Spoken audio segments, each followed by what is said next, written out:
Em nome do Pai, do Filho e do Espírito Santo. Amém. Amados irmãos e irmãs, é com muita alegria que nós estamos aqui para juntos estudar e meditar a primeira leitura que a Igreja nos apresenta para esta quarta-feira da segunda semana da Páscoa. A primeira leitura se encontra lá em Atos dos Apóstolos, capítulo número 5, versículos de 17 ao 26, que diz assim: Naqueles dias, levantaram-se o sumo sacerdote e todos os do seu partido, isto é, o partido dos saduceus, cheios de raiva, e mandaram prender os apóstolos e lançá-los na cadeia pública.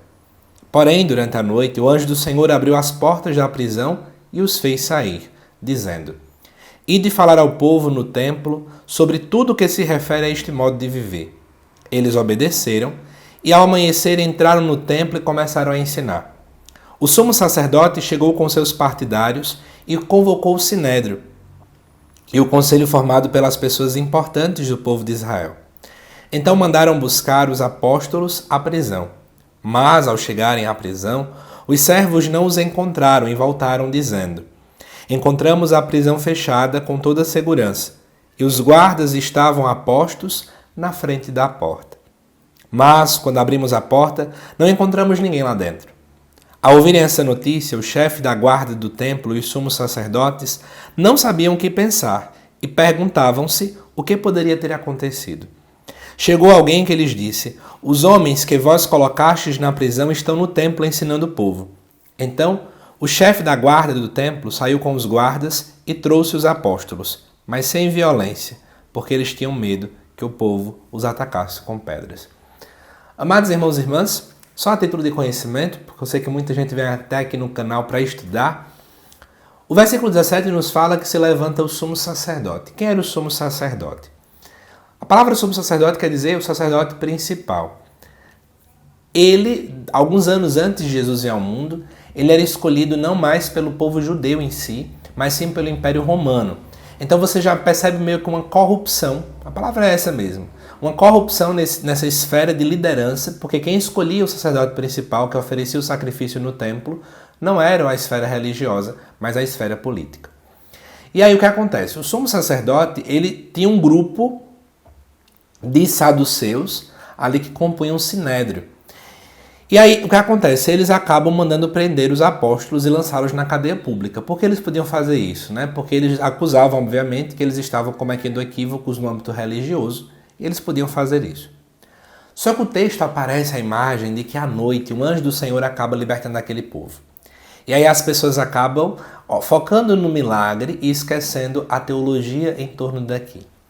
Qual é o grande objetivo de Lucas ao mostrar essa situação? É porque Deus ele tem um controle de todas as situações. Nós podemos ser presos, podemos ser afrontados, podemos ser ridicularizados e humilhados. Deus permanece tendo o controle. Por isso que nós precisamos manter a calma em nosso coração. Se tudo está dando errado, mas nós continuamos fiéis a Deus, tenha calma. Na hora certa Ele vai resolver tudo. Pode ser na esfera da sua família, esfera do trabalho, esfera no ambiente religioso. O que você precisa se preocupar, amado irmão e irmã, é em fazer a vontade de Deus. Quando nós fazemos a vontade de Deus, uma hora ou outra, a mão de Deus aparece de modo surpreendente. Aqui apareceu libertando aquele povo da prisão. Na nossa vida pode aparecer de um outro formato. Mas eu também quero chamar a atenção de vocês em relação à seguinte coisa, Quando eles saem de lá, eles automaticamente vão anunciar. Ou seja, eles não ficam amedrontados diante daquela situação. Às vezes eu escuto pessoas que dizem assim: eu fui perseguido por fulano de tal, recebi uma bronca, um puxão de orelha, e aí eu me magoei, me fechei e não mais servi.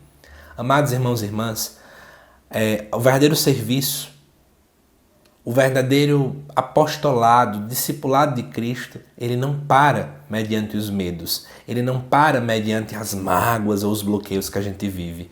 Porque eu entendo que a minha tarefa é anunciar o reino, mesmo que as pessoas joguem pedras em mim. É jogando pedra e eu permanecendo anunciando. Por isso eu convido você a refletir sobre isso hoje. Você tem parado de refletir quando recebe um não?